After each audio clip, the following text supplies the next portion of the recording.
ప్రార్థించుకుందాం. క్రీస్తు యేసునందు మిక్కిలిగా ప్రేమించిన పరమ తండ్రి, నీ ఘనమైన శ్రేష్టమైన నామానికి కృతజ్ఞత స్తుతులు స్తోత్రం చెల్లిస్తున్నాం. నీ బిడ్డలమైన మమ్మల్ని అందరినీ సజీవ లెక్కల్లో దాచి నీ అపారమైన కృపలో భద్రపరిచి నీ చల్లని రెక్కల కింద సంరక్షించి పోషించి కంటికి రెప్పలా కాపాడి 2024లో తండ్రి 11వ నెల 24 తారీఖులోనికి పునరుత్థాన దినములోనికి మమ్మల్ని అందరినీ క్షేమంగా నడిపించిన విధానానికి నీకే మహిమ చెల్లిస్తున్నాం. ఇదిగో తండ్రి నాయన, ప్రారంభ పలుకులుగా నీ కుమారుడు చెప్పిన మాటల ప్రకారంగా తండ్రి, ఈ లోకాన్ని ఎలా చూడాలి, ఎలా ఈ లోకంలో బ్రతకాలి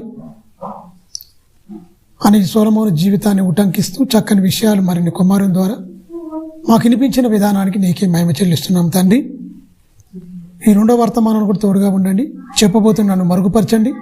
సూటిగా మాతో మీరే మాట్లాడమని, మాలో ఉన్న లోటుపాట్లన్నింటినీ వాక్యమనే అద్దములో సరి చేసుకునే భాగ్యాన్ని నీ బిడ్డలమైన మాకు అనుగ్రహించమని నిండు మనసుతో వేడుకుంటూ క్రీస్తు నామని ప్రార్థన అడుగుతున్నాం తండ్రి, ఆమేన్. ప్రభు నామని అందరికీ వందనాలు. క్రీస్తు నామన శుభాలు. మంచిది, చక్కని విషయాలు మనం ఆలోచిద్దాం.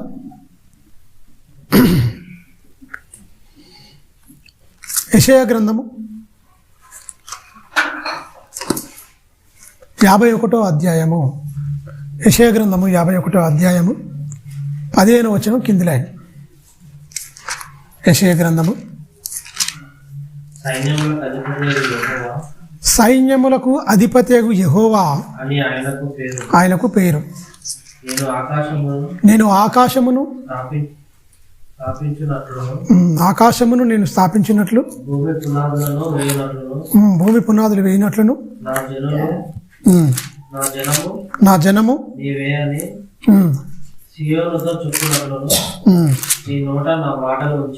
నీ నోట నా మాటలు ఉంచి 51వ కీర్తన, అదే 51వ యెషయా గ్రంథము, ఇర్మీయా గ్రంథం, క్షమించండి, ఇర్మీయా గ్రంథము 51వ అధ్యాయము, ఇర్మీయా 14-15 వచనం. ఆయన తన బలము చేత భూమిని సృష్టించెను, తన జ్ఞానము చేత ప్రపంచములు స్థాపించెను, తన ప్రజ్ఞ చేత ఆకాశములను విశాలపరచెను. ఆయన ఆజ్ఞయగా జలరాశులను ఆకాశ మండలంలో పుట్టెను. చూడండి, భూమి అంతర్భాగములలో ఆయన ఆవిరిని ఎక్కజేసెను, వర్షము కలుగునట్లుగా ఆయన మెరుపులు పుట్టించును, తన ధనాగారములో నుండి గాలిని రావించును. తెలివిలేక ప్రతి మనుషుడు పసిప్రాయుడు. చూడండి, పోతపోయి ప్రతివాయుడు పోతపోసిన ఒక విగ్రహమును, ప్రతివాడును ఆ పోతపోసిన విగ్రహమును అవమానం నందును. చాలు, మీరు గమనించండి, ఈ సృష్టిని చేసేటప్పుడు మనకు ఒకటి కనిపిస్తుంది, వెలుగు చీకటి అంటే రెండింటిని వేరుపరిచినట్టుగా మనం చూడగలం. ఆదికాండం 1వ అధ్యాయంలోనే వెలుగు చీకటి ఉన్నది. ఆ వెలుగును అంటే చీకటిని వెలుగును ఏం చేసిండు? వేరు చేశాడు. ఆయన జ్ఞానం చేత ప్రజ్ఞ చేత అని చెప్పొచ్చు. 3 వంతుల నీళ్లు, 1 వంతు భూమి ఉన్నది. 1 వంతు భూమి 6 నెలలు అయితే 3 వంతుల నీళ్లతో ఈ భూమి, ఈ భూగోళము కప్పబడి ఉంది మొత్తం. ఆ నీళ్ళు ఎలాంటి అండి? మొత్తం ఉప్పు నీరే. ఈ మూలకాలు అనేది ఇప్పుడు కంపెనీలు ఉన్నాయి కదా, ఫార్మసీ అని, మెడికల్ అవి పెడతారు కదా, మొత్తం ఫార్మసీ కంపెనీ అని. లగచెర్ల అనేది గ్రామం ఉన్నది కొడంగల్ ప్రాంతంలో. పెద్ద లొల్లి అవుతుంది పాపం, గిరిజనుల ప్రాంతం అది. లగచెర్ల అనే ప్రాంతంలో 5 మండలాలు చాలా వణికిపోతున్నాయి, ఊర్లు కూడా, గ్రామాలు కూడా. ఎందుకంటే అక్కడ పట్టభూములు కూడా సుమారు 1000 ఎకరాల పట్టభూమి ఉంది అక్కడ. ఈ మొత్తం కలుషితం అయిపోద్ది మొత్తం. ఆ మూలకాలు అనేది పారమసి నుంచి వచ్చే విషవాయువులు, అదంతా వ్యర్థ పదార్థాలన్నీ మొత్తం పొల్యూట్ చేస్తుంది మొత్తం. ఒకవేళ భూమిలో వదిలినా కూడా ఏంటంటే ఖచ్చితంగా భూమిలో కూడా పొరల్లాగా ఉంటుంది. ఆ నీళ్ళలోకి వెళ్ళిపోయి బావుల్లోకి, బోర్లలోకి వచ్చి మనుషులు మొత్తం దెబ్బతింటారు. మన నల్గొండ ప్రాంతంలో ఇంతకుముందు అలాగనే ఉండే, మొత్తం వంగిపోయి పళ్ళని మొత్తం కంది పట్టేసి భయంకరంగా ఈ కాళ్ళు చేతులు వంకర తిరిగిపోయినాయి. దాని మీద పెద్ద యుద్ధమే, అంటే ఒక ఉద్యమే భయంకరంగా యుద్ధమే చేసిరు పాపం. ఈ నీళ్లు ఏది మన మిషిని భగీరథ దాకా తీసుకొచ్చి దాన్ని మొత్తం ఆ ఫ్లోరైడ్ మొత్తం పోగొట్టడానికి చాలా వరకు ప్రయత్నించాడు. మీరు గమనించండి, ఉప్పు నీరు ఉప్పుతో ఎందుకు ఉండాలని దేవుడు అనుకున్నాడు అంటే దేవునికి భూత వర్తమాన భవిష్యత్తు తెలుసు కనుక ఖచ్చితంగా ఈ వ్యర్థం అంతా ఎంత ఎక్కడికి వెళ్ళలేకైనా మొత్తం అక్కడికే పోద్ది, ఉప్పు నీళ్ళకే పోద్ది. ఆ ఉప్పు నీళ్ళు ఏం చేస్తుంది తెలుసా, ఈ ఎంత వ్యర్థమైనది ఉన్నా కూడా ఖచ్చితంగా దాన్ని తీసేస్తుంది కంప మొత్తం. మీరు గమనించండి, కుసన్ సాగర్ ఉంది కదా, ఆడికి పోయి నిలబడండి చేసేపు భయంకరంగా స్మెల్ వస్తుంది, అవునా? మూసి దగ్గర పోయి చూడండి, నిలబడతామా? భయంకరంగా స్మెల్ వస్తుంది. ఎందుకు వస్తుంది చెప్పండి అందరం? వాసన డ్రైనేజ్ కలిసినా కూడా వాసన రాకుండా ఉండే నీళ్ళు సముద్రం నీళ్ళు. ఎందుకు ఈ నీళ్ళు ఇలా మూసీలో కానీ ఇక్కడ హుస్సేన్ సాగర్ కలిసినవి నీళ్ళని ఎందుకు ఇట్లా అవుతున్నాయి అంటే అందులో ఉప్పు లేదు కనుక. ఉప్పు దేనిని ఏం చేస్తుంది? శుద్ధి చేస్తుంది. మీరు బాగా గమనించాలి, ఉప్పు దేనైనా శుద్ధి చేస్తుంది కంపల్సరీ. అందుకనే 3 వంతులు ఏమున్నాయి? ఒక వంతు భూమి. ఆ ఒక వంతులో కూడా ఎన్నో ఎడారులు ఎన్నో ఇదిగా ఉన్నాయి. దాంట్లో మనం ఏం చేస్తాం, ఎన్నో డ్యాములు కట్టుకుంటాం. డ్యాములు కట్టించారు, చెరువుల్లో విరుగు. ఈ సొలొమోనులో రాసిన ప్రసంగి గ్రంథంలో ఆ 2వ అధ్యాయం అదే. నేను చెరువులు తవ్వించుకున్న ఇవన్నీ చేసుకున్నదంతా అదే మొత్తం. అంటే ఖచ్చితంగా పైన ఒక పెద్ద చెరువు తవ్విస్తే దాని కింద పొలాలు ఉంటాయి, ఆ చెరువు కింద కొన్ని 100 ఎకరాలు ఉంటాయి. ఇది నిండిపోయిందంటే ఆ 100 ఎకరాలు మొత్తం పంట అనేది వచ్చేస్తుంది ఖచ్చితంగా. ఆ పంట పండుకోవడం చెరువుల్లో విత్తారు. ఆ నీళ్ళు ఏం చేస్తారు? డ్యాములు కట్టుకున్న చెరువుల నీళ్ళు అయినా ఏం చేస్తారు? తాగునీరు సాగునీరు అనేది ఉంటుంది. మేము ఆర్మూరులో పోయినాం, తమ్మునికి బాప్తిసం ఇచ్చేటప్పుడు ఆర్మూరికి పోయినప్పుడు ఆడ పెద్ద చెరువు ఉంది. అది తాగుతారట, ప్లస్ వాడుకుంటారట, పొలాలకు కూడా వాడుకుంటారట. అలాగే వరంగల్ దగ్గర ఒక పెద్ద చెరువు ఉంది. వరంగల్ దగ్గర కూడా చెరువు కూడా ఇది ఏం చేస్తారని అడిగితే అది కూడా తాగునీరు సాగునీరు అంటారు. అంటే వేరే నీళ్ళు అలా కలవవు. వస్తే డాముల నుంచి వెళ్ళి చెర్లు నింపుకొని చెర్ల నుంచి వెళ్ళి ఇక్కడ తాగునీరుకి వెళ్ళిపోతే కొన్ని పొలాలకు కూడా వెళ్ళిపోతాయి. ఇది మనం వాడుకోవడానికి ఉంటుంది. సముద్రం నీళ్ళు అలా ఉండవు, అవి బాగు చేయలేము. ఈ కుళ్ళంతా అక్కడికే వెళ్ళిపోతుంది మొత్తం. ఇదంతా భయంకరమైన ఈ మలినాలు మొత్తం వెళ్ళిపోయినా కూడా సముద్రం ఎలా ఉంటుంది? ఫ్రెష్గా ఉంటుంది మొత్తం. నీళ్ళు ఎలా ఉంటాయి మొత్తం అక్కడ పోయి చూస్తే? అంత కడలతో మొత్తం కొట్టేస్తుంది మొత్తం, ఇట్లా దులిపేసినట్టుగా. అందుకనే ఈ ఆటలను కోసినప్పుడు కూడా ఆ చర్మాలు ఉంటాయి చూసారా, ఆ చర్మాలు కూడా ఏం చేస్తారు? దొడ్డు పెట్టేస్తారు, కుళ్ళు పట్టదు కదా. ఎందుకంటే ఇప్పుడు మన డోలో ఈ వాడతాం కదా, ఈ చర్మాలన్నీ అయ్యే. ఆ మేకలి, గొర్రె చర్మాలు, పొట్టేళ్ళవి ఇవన్నీ ఇవే ఉంటాయి. పశువులవి కూడా ఉంటాయి. పశువుల తోళ్ళు కూడా ఈ ఉప్పు పెడతారు. ఎందుకు తెలుసా? ఈ ఉప్పు అనేది కుళ్ళు పట్టదు, చెడిపోనియదు, మొత్తం బ్యాక్టీరియా రానివ్వదు, మొత్తం అంత చంపేస్తుంది, యథావిధిగా మంచిగా ఉంటుంది. ఇప్పుడు చెప్పులకు వాడుకునే ఇదంతా ప్రతిదీ తోళ్ళకు సంబంధించింది. ఇవన్నీ ఏం చేస్తారు? ఉప్పుతోనే మంచిగా చేస్తారు. అంటే ఉప్పుకు మీరు గమనించండి, చిన్నప్పటి నుంచే చూస్తే ఉప్పుకు చాలా తక్కువ రేటు ఉంటుంది. ఆ భయంకరమైన నీళ్ళ నుంచి వెళ్ళి ఉప్పు సముద్రం నుంచి వెళ్ళి తీస్తారు. ఒక మల్లలా కట్టేసి ఆ ఉప్పు తీసుకుంటారు వాళ్ళు. ఆ ఉప్పు తీసుకొని శుద్ధం చేసుకొని మనం వాడుకుంటాం ఖచ్చితంగా. చిన్నప్పటి నుంచి వెళ్ళి ఇప్పటి వరకు చూడండి, మా అంటే 35 రూపాయలు 40 రూపాయల కంటే ఎక్కువ లేదు ఉప్పు ప్యాకెట్. రాక్ సాల్ట్ అనే ఒకటి ఏది రెడ్ ఉప్పు, దానికి ఒక్కదానికి మాత్రం 100 రూపాయలు ఉంటుంది. దానికి ఒక్కదానికి మాత్రం 100 రూపాయలు ఉంటుంది. కానీ మిగతా మనం నిత్యం వాడుకునేది టాటా కానీ ఆశీర్వాద్ కానీ ఇంకా వేరు కంపెనీలు వచ్చినాయి. ఏ దానికైనా సరే 30, 25 రూపాయలు, 30 రూపాయలు, 40 రూపాయల లోపే ఉన్నది. 40 రూపాయలకి అంతా. మీరు గమనించండి, నువ్వెంత మంచి కూర ఉన్నా, నువ్వెన్ని చేసినా, చికెన్ చేసినా, మటన్ చేసినా, ఏది బిర్యానీ చేసినా సరే 100 రూపాయలు. మటన్కి ఎంత అండి? ఇప్పుడు 800 రూపాయలు మటన్ ఉంది, 800 రూపాయలు, 850 రూపాయలు మటన్ ఉంది. చికెన్కి వచ్చి ఎంత ఉందండి? 250, 300 దాకా చికెన్ ఉంది, అవునా? అలాగే ఇంకా బీఫ్ తినే వాళ్ళకి దాదాపు 300, 350 రూపాయలు అవి ఉన్నాయి. ఏ తిన్నా, ఏ మాంసం తెచ్చినా, పక్షులదైనా ఏది తెచ్చుకున్నా, మాంసంలో నువ్వు ఎంత ఖరీదు తెచ్చుకున్నా, ఇంత చిటికడు ఉప్పు వేయకపోతే నువ్వు తినలేవు. తెలుసా? ఇంత చిటికడు ఉప్పు వేయకపోతే తినలేవు. తినగలుగుతామా? నీకు పచ్చాలు నిలువ ఉండాలగా ఉప్పు ఉండాలి. ఈ కారం కూడా మంచిగా ఉండాలన్నా ఉప్పు ఉండాలి ఖచ్చితంగా. ఈ కారం కలవాలన్నా కూడా ఉప్పు లేని ఉప్పు కలవని కారం వేయండి, ఎర్రగా ఉంటుంది కానీ ఏమి ఉండదు. అలా కారమే కొట్టదు, అది ఎటేటో ఉంటుంది, తినలేడు మనిషి. ఖచ్చితంగా ఉప్పు అనేది చాలా అవసరం. దేవుడు జ్ఞానంతో ఈ అనంతమైన విశ్వాన్ని సృష్టించిండండి. జ్ఞానంతో మొత్తం ఈ అనంతమైన విశ్వాన్ని ఏం చేసిండు? జ్ఞానంతో సృష్టించిండు. మొత్తం జ్ఞానంతో సృష్టించాడు. ఫస్ట్ ఆకాశం కలగజేసిండు, ఇంగ్లీష్లో ఉంటుంది అది. ఆకాశం కలగజేసిండు, తర్వాత ఆకాశంలో శూన్యంలో భూమిని వేలాడదీసిండు. మొత్తం వేలాడదీసిండు. బంతిలాగా తిరుగుతుంది. ఇది ఒక ఫుట్బాల్ లాగా ఉంటుంది, బంతిలాగా తిరుగుతుంది అంతే. మీరు గమనించండి, జ్ఞానం చేత. ఇందులో నీళ్ళేంటి, ఇదంతా ఒక గాల్లో తిరగడం ఏంటంటే ఏమైనా పట్టేసిందా?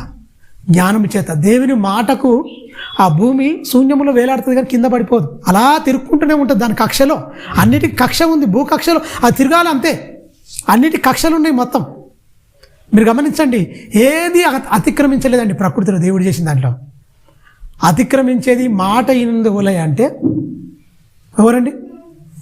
మాట ఈనంది, మాట మీద ఉండంది, మాట తప్పేది ఎవర్రా అంటే సాక్షాత్తు తన స్వరూపమందు తన పోలిక చొప్పున చేసుకున్న తన హస్తములతో నిర్మించుకున్న మానవుడు మాత్రమే ఆయన మాటలు లెక్క చేయడండి.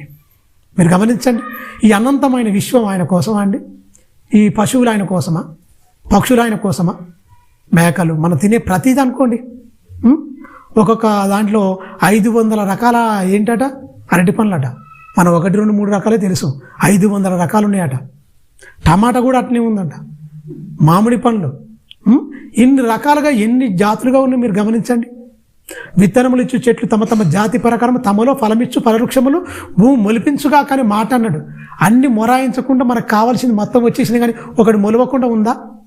విత్తనములు ఇచ్చు చెట్టు నా పిల్లలకు ప్రయోజనకరమని ఒక మాటతో పలికాడండి. అది జ్ఞానం. ఆ సాక్షాత్తు ఆ జ్ఞానం పొందుకున్న ఆ దేవుని నమ్ముకున్న మనం ఎంత జ్ఞానంగా మనం ప్రవర్తిస్తున్నాం ఒకసారి మీరు ఆలోచించండి. ఎవరికి లేని భాగ్యము, ఎవరికి లేని ధన్యత మనకున్నది. ఆయన నమ్ముకున్నాం, ఆయన పిల్లలుగా మనం పిలువబడుతున్నామంటే లోకంలో ఉన్నట్టున్నామా, లోకానికి భిన్నంగా ఉన్నామా? మీరే ఆలోచించాలి. లోకంతో కలిసిపోతే మనం వేస్ట్ అండి. ఆయన పిల్లలు అనిపించుకోవడానికి అర్హత లేదు. అవునా కదా? మీరు చెప్పండి. ఆయన ఏం చేసిండండి? ఏం లేదండి, లేని వాటిని ఉన్నట్టుగా పిలిచినవాడు ఆయన. ఈ సృష్టిని మాట ద్వారా కలగజేసిండు. మాట ద్వారా పక్షులు వచ్చినాయి, మాట ద్వారా భూమి ఆకాశం, మాట ద్వారా సూర్యచంద్ర నక్షత్రములు, మాట ద్వారానే సమస్తం కలిగిందండి. అన్ని తన మాటకు లోబడి పనిచేస్తున్నాయి. ఆయన మాటకు లోబడి ప్రకృతిలో మొత్తం ఆయన మాటకు లోబడి పనిచేస్తున్నాయి. జ్ఞానము చేత కలగజేసింది కదా. మాటకు లోబడి సృష్టి పుట్టి ఎన్ని సంవత్సరాలు అవుతుందయా అంటే శాస్త్రవేత్తల లెక్కల ప్రకారంగా చెప్తున్నారు వాళ్ళు.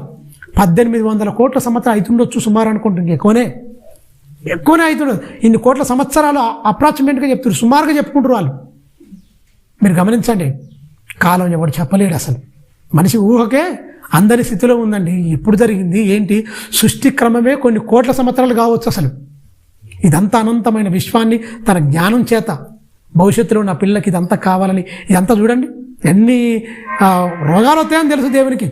దానికి కావలసిన మొత్తం రసాయనాల చెట్లు, ఆ టాబ్లెట్స్ అనుకోండి మీరు, లేకపోతే సిరప్స్ అనుకోండి, ఇంజక్షన్స్ అనుకోండి, ఏ రకంగానైనా సరే తీసుకొని అది కనుగోవడానికి కూడా జ్ఞానం ఇచ్చింది దేవుడే కదా. 1350 గ్రాముల మెదడు పెట్టి నీకు ఆలోచన ఇచ్చి ఇవన్నీ పరిశోధించి ఏ మందు ఏది కనుగొంటే ఏంటని మీరు గమనించండి. కరోనా వచ్చింది, అల్లాడిపోయారు అసలు.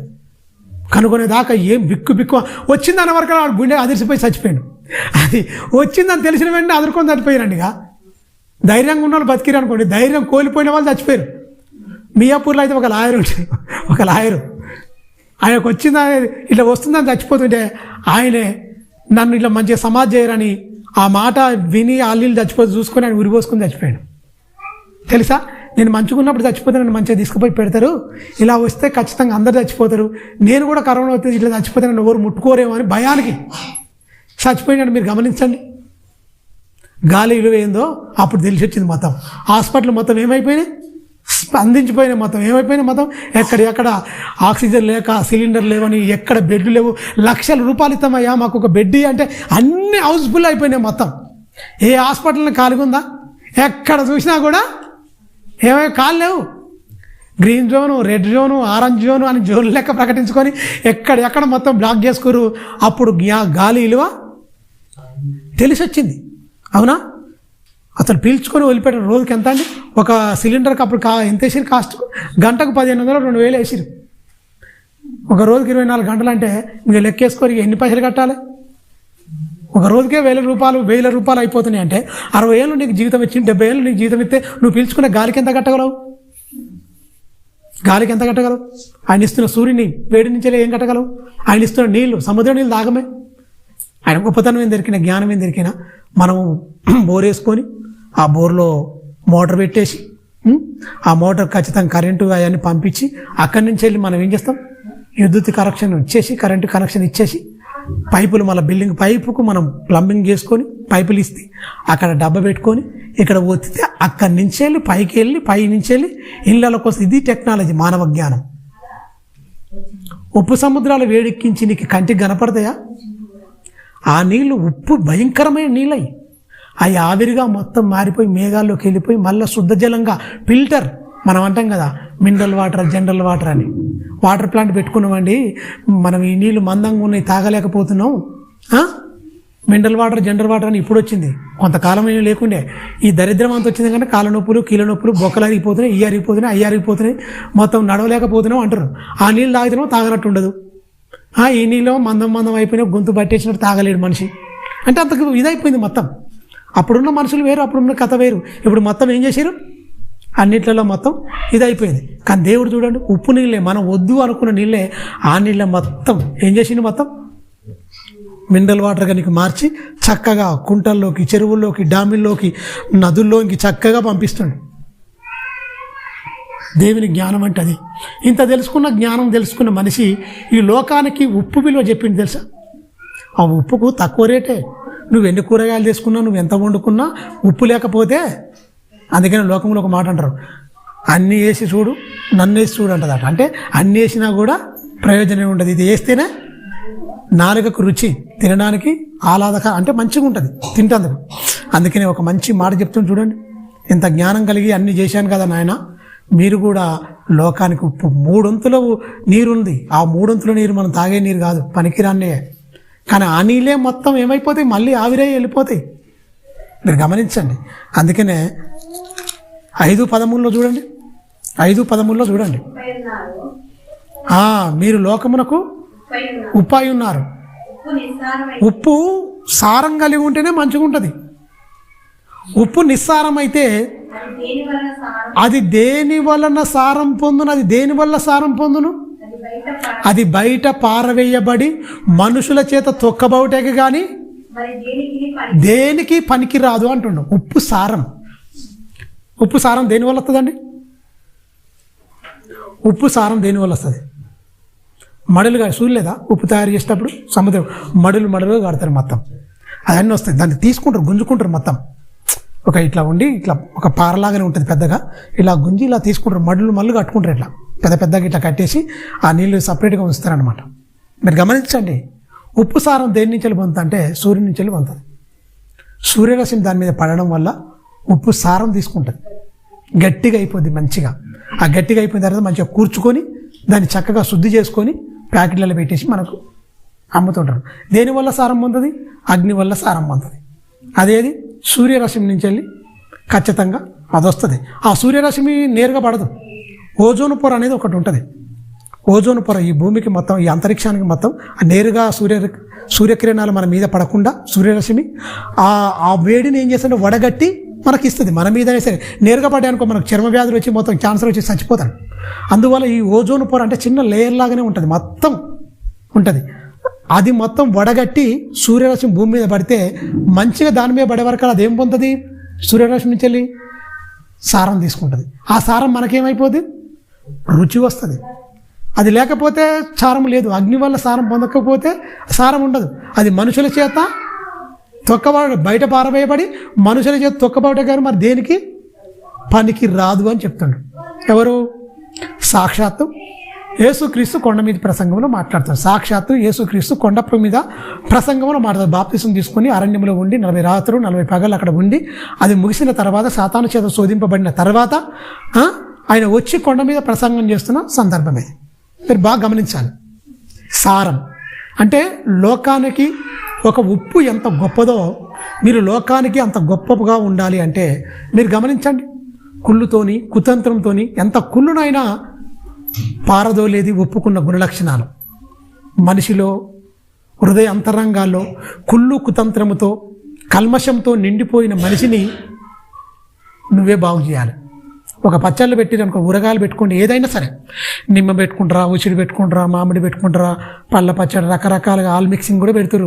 ఎన్ని రకాల ఊరగాయ పచ్చళ్ళు ఉంటాయో అన్నింటిలో ఖచ్చితంగా ఏం వేస్తారండి? ఉప్పు లేకపోతే ఏమైందండి? బూజు వచ్చేస్తుంది తెలుసా? బూజు వచ్చేసి మొత్తం పాడైపోద్ది. ఉప్పు ఎక్కువ వేస్తారు. ఆ ఉప్పు వేయడం వల్ల ఏం జరిగినా నిలువ ఉండిపోద్ది ఖచ్చితంగా. సంవత్సరం వాడుకుంటామండి మేమంటారంటే ఆ ఉప్పు ఏం చేస్తుంది? సంవత్సరం కూడా వాడుకుంటారు. నువ్వు లోకానికి ఉప్పు అయి ఉన్నావంటే ఈ లోకం కల్మషమైపోయిన ఈ లోకాన్ని బాగు చేయడానికే ఈ మాట వాడుతుండు. అప్పటి వరకు యేసుక్రీస్తు వచ్చేంత వరకు అందరూ సారం లేకుండా ఉన్నారు. సడి సప్పులు లేకుండా సారం కోల్పోయి భయంకరంగా బతున్నారు. మనుషులందరినీ పునరుద్ధరించడానికి, అందరిలో సారాన్ని కలగజేయడానికి ఆయన నీతి సూర్యుడుగా వచ్చిండు ఈ లోకానికి. ఆ సూర్యుని వల్ల సారం పొందుకుంది ఉప్పు. మనుషులందరికీ సారం ఇచ్చేది ఎవరికైనా? యేసుక్రీస్తు. ఆయన ఎవరికైనా నీతి సూర్యుడు. ప్రతి మనిషి హృదయంలో ప్రకాశిస్తాడు. వెలుగై వచ్చిండు ఆయన. నీలోనికి ఒక వెలుగై వచ్చిండు. నీలో ఉన్న చీకటిని మొత్తం పారదోలడానికి, ఆయన నీలోనికి వచ్చిండు. నీలో ప్రకాశిస్తుండు. అంధకారమైన చీకటి నీలో ఉంది, నీ హృదయంలో ఉంది. దాన్ని మొత్తం లోకంలో ఉన్న చీకటిని పారదోలడానికి సూర్యుడు వస్తున్నాడు. కానీ నీలో ఉన్న, నీ అంతరంగంలో ఉన్న, దాగి ఉన్న చీకటిని పారదోలంటే ఎవరు రావాలి? నీతి సూర్యుడు అరుణోదయంగా నీ హృదయంలో ప్రకాశించాలి. ఆయన ప్రకాశించిండు. ఆయన నుంచి సారం పొందుకుని నువ్వేమైపోవాలి? సారవంతంగా ఉండి నువ్వేమైపోవాలి? మొత్తం నీ మాటలు కానీ ఖచ్చితంగా చక్కగా ఉప్పు వేసినట్టుగా రుచిగలదిగా ఉండాలని కూడా అన్నాడు. ఒకసారి చూడండి, మార్కు సువార్త 9వ అధ్యాయం. మార్కు సువార్త. విలువైన సంగతులు అక్కడ యేసుక్రీస్తు మాట్లాడుతున్న సందర్భమే.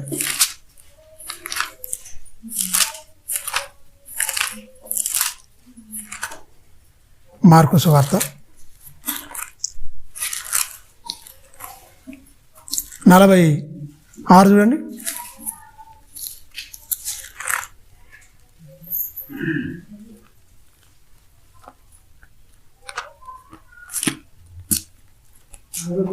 음, 49, 50 వచనాలు.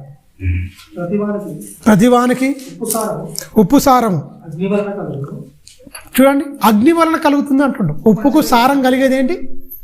అగ్ని వలన కలుగుతుంది ఉప్పుకు సారము అంటున్నా. ఉప్పు మంచిదే కానీ ఉప్పు నిస్సారమైన ఎడల మీరు దేని వల్ల దానికి సారం కలగజేస్తారు? మీలో మీరు ఉప్పు సారము గలవారై ఉండి ఒకరితో ఒకరు మీరేమంటుండండి? మీరు దానికి ఉప్పు సారం నేను ఇస్తున్నా, కానీ మీలో కూడా సారం ఉండాలి అంటుండు. మీలో మీరు ప్రతివాడు ఉప్పు సారం గలవారై ఉండాలి. ఒకరు ఏమై ఉండాలి? ఒకరిలో ఒకరికి ఉప్పు సారం గలవారై ఉండాలి. మొదటి శతాబ్దంలో ఉండండి. అపోస్తులందరూ సారం కలిగే ఉన్నారు, తగ్గించుకొని ఉన్నారు, దీన మనసు కలిగి ఉన్నారు. ఆయన ఏం చెప్పిండో ఖచ్చితంగా సమాజానికి క్రైస్తవ్యులకు వేరుంది, సపరేట్ ఉంది. అసలు క్రైస్తవ్యం ఇలా లేదు. యేసుక్రీస్తున్న కాలంలో, యేసుక్రీస్తు వచ్చిన తర్వాత చెడేంటో మంచిదేంటో చూపించాలంటే దేవుని నమ్మిన బిడ్డలు వీళ్ళు నమ్మని వాళ్ళు అలా ఉన్నారని స్పష్టంగా చూపించింది. యేసుక్రీస్తు వచ్చిన తర్వాత యేసుక్రీస్తు ఫాలోవర్స్గా ఉన్న వీళ్ళు అపోస్తులు అనేకుల హృదయాలను మొత్తం ఏమైపోయింది? మొత్తం పెనుమార్పులు అనేది సంభవించినాయి. యేసుక్రీస్తు వాక్యం చెప్పిన తర్వాత ఆయన పునరుత్థానుడై తిరిగి పరలోకానికి వెళ్ళిపోయిన తర్వాత మీరు గమనించండి, అపోస్తుల వాక్యాన్ని చేతపట్టుకొని సర్వలోకమునకు అనేకమైన ప్రాంతాలలో రవాణా సౌకర్యము లేని దినాలలో అనేకమైన ప్రాంతాలు తిరిగి మొత్తం నడియాడిరు. ఎలా? సారం కలిగి ఉన్నారు, సారం పంచడానికి సారం కలిగి ఉన్నారు. మొత్తం ఆ సారాన్ని ఏం చేసింది? మొత్తం సారం లేకుండా సడి సప్పుడు కాకుండా మొత్తం చప్పగా ఉన్న బ్రతుకులందరినీ రుచిగలగా మార్చిరు. అంటే వాళ్ళలో ఉన్న, మీరు గమనించండి, వాళ్ళలో ఉన్న అసూయ కానీ మత్సరం కానీ, ఎందుకంటే హృదయ అంతరంగంలో ఉన్నది మొత్తం ఇదంతా దోపుతోనూ అజితేంద్ర తత్వంతోనూ చెడుతనంతో నింటే ఆ చెడుతనాన్ని మొత్తం పోగొట్టింది. ఆ మాటలు, ప్రేమగల మాటలు, దయగల మాటలు, ఆ కరుణా వాత్సల్యపు మాటలు, ఆ కుళ్ళును కుతంత్రాన్ని మొత్తం తీసేసిందండి. అందరూ జాలి, దయ, కనికరం ఏంటి తెలియదు అప్పటి వరకు. యేసుక్రీస్తు వచ్చి జాలి అంటే ఏంటో, దయ అంటే ఏంటో అంటే ఈ ఉప్పు వేస్తే మనకు రుచి. యేసుక్రీస్తు ఆయన మాటలకు, దయగల మాటలకు ముక్తులైపోయారు. అపోస్తులు కూడా మాటలు మాట్లాడుతుంటే ఏమన్నారు ఇక్కడ, భూమిని తలక్రిందులు చేయువారు ఇక్కడికి వచ్చి ఉన్నారు అన్నారు. ఇక్కడికి వచ్చి ఉన్నారు అన్నారంటే మీరు గమనించండి. ఆ మాటలు వినడానికి ఎగిరిపడ్డారు. వేల మంది తండోపతండాలుగా వచ్చిరు మొత్తం. మీరు గమనించండి. తిండి కోసం, ఆహారంతో వచ్చినప్పటికీ మీరు ఒంటి స్వస్థత కోసం వచ్చినప్పటికీ మీరు గమనించండి. తర్వాత యేసుక్రీస్తు తిరిగి లేచిన తర్వాత 1000 నుంచి 100, 100 నుంచి 1000, 1000 నుంచి వెళ్ళి లెక్కింపలేనంత జనసమూహమును సంపాదించుకునంటే వీళ్ళు ఏం చేసిరు, మొత్తం సారం కలిగి ఉన్నారు. తమలో తాము సారం కలిగి ఏం చేసిరు మొత్తం. అందుకనే దేవుని మాటలు ఎలాంటివి అన్నాడు, నా మాటలు అగ్ని వంటివి కాదా అన్నాడు. ఆయన మాట అగ్ని, ఆయనే దహించు అగ్ని. మరి ఆయన మాటలు అగ్ని వంటివి కావా? ఆ మాటల వల్ల ఏమైపోయారు మొత్తం, ఏమైపోయారండి, వాళ్ళ హృదయ అంతరంగాలు మొత్తం ఏమైపోయారు, ఇక్కడ మండిపోయినాయి మొత్తం. అనేకులను మండించిరు, అనేకులను జీవితాలను వెలిగించిరు. వాళ్ళు మొత్తం అనేక జీవితాలను వెలిగించిరు. దేనివల్ల అది సారం పొందుతుంది? అగ్ని వల్ల సారం పొందుతుంది. ఆ అగ్ని లాంటి మాటలు నీ హృదయంలోకి వస్తే అందరూ సారం పొందుకుర్రు. మొత్తం విలువైన సంగతులు చెప్పారు. చెప్పడమే కాదు, బ్రతికి చూపించారు. దేవుని నమ్మిన బిడ్డలు అని ఆ రోజులలో మీరు గమనించండి. ఆ రోజులలో యేసుక్రీస్తు వచ్చిన కాలంలో మొత్తం రోమా పరిపాలన కిందకు వచ్చిండు. రోమా పరిపాలించే టైంలో ఆయన వచ్చిండు. భయంకరమైన కఠినమైన శిక్షలు ఉంటాయి, కఠినమైన ఇబ్బందులు ఉంటాయి. ఆ కాలంలో ఆయన అంత్య దినాలలో ఆ రోమా సామ్రాజ్యములు ఏలుబడి కాలంలో యేసుక్రీస్తు భూమి మీదకి వచ్చిండు. మీరు గమనించండి. ఎన్నో నేరాలు, ఎన్నో ఘోరాలు, అస్తవ్యస్తమైపోయింది మొత్తం. ఎంతోమంది దోచుకునేటట్టుగా, బందిపోటు దొంగలుగా మొత్తం ఎంతోమంది మనిషి వడ్డీల పేరు మీద వసూళ్లు చేసుకుంటే జక్కయ్య మీకు తెలుసు కదా, జక్కయ్య, పొట్టి జక్కయ్య తెలుసుగా. మీరు గమనించండి. చక్కెర వడ్డీ మీద వడ్డీ వేసుకోరు. వాళ్ళని మార్చిరా? చట్టాలు మార్చినా? చట్టాలు మార్చలే. ఆయన వ్యాపారం ఆయన చేసుకుంటూ ఆయన అంతా ఉన్నాడు. ఈయన మాటలు వినే వరకు ఏమైపోయింది? ఎమ్మటే సారం వెళ్ళిపోయింది. నిస్సారమైన బతుకును మొత్తం సారవంతంగా మార్చుకొని ఉన్నది నేను ఎవరి దగ్గర తీసుకున్న వాళ్ళకి ఇచ్చేసిందా లేదా? అది వ్యభిచారం చేయబడుతున్న స్త్రీ. అప్పటి వరకు వ్యభిచారం వృత్తిగా బతుకుతున్న స్త్రీలకు దొరికితే దొంగలు, లేకపోతే దొరలు అన్నట్టుగా ఉన్నారు. ఏమన్నాడు? అమ్మా, నిన్ను ఎవరు శిక్షించలేదా? ఎవరు నన్ను శిక్షించలేదు ప్రభువా, నేను నిన్ను శిక్షించిన అమ్మా, వెళ్ళి పాపము చేయకు. సారవంతమైన బతుకు. మళ్ళీ ఎక్కడ పాపం చేసినట్టు చరిత్రలో మనకు కనపడదు. జక్కయ్య మళ్ళీ ఇలాంటి చేసినట్టు ఉండదు. మీరు గమనించండి. శుద్ధులను, కుష్ఠరోగులను, ఊరవతలు ఉన్న వాళ్ళందరినీ వెలివేసిరు. మొత్తం వెలివేతలు ఉన్నాయి. అప్పుడు ఎక్కడికో వెళ్ళిపోయారు. కానీ అందరికీ ఏమైపోయాడు? ఉప్పులాగా ప్రతి ఒక్కరిలో పనిచేసిందండి. యేసుక్రీస్తు మాటలు ఉప్పులాగా పనిచేసినాయి. మొత్తం ప్రతి ఒక్కరిలో సారవంతంగా పనిచేసినాయి. కుష్ఠరోగులు మారిరు, వ్యభిచారులు మారిరు, దొంగలు మారిరు, వడ్డీ ఇచ్చి మనుషులను పీడించుకొని ఆస్తులను పెంచుకున్న వారు సైతము ఆస్తులను అమ్మేసిగో మీకు ఇస్తున్నాము అన్నట్టుగా అంత ప్రభావితం అయ్యారంటే మీరు గమనించండి. ఆయన ఏమైంది?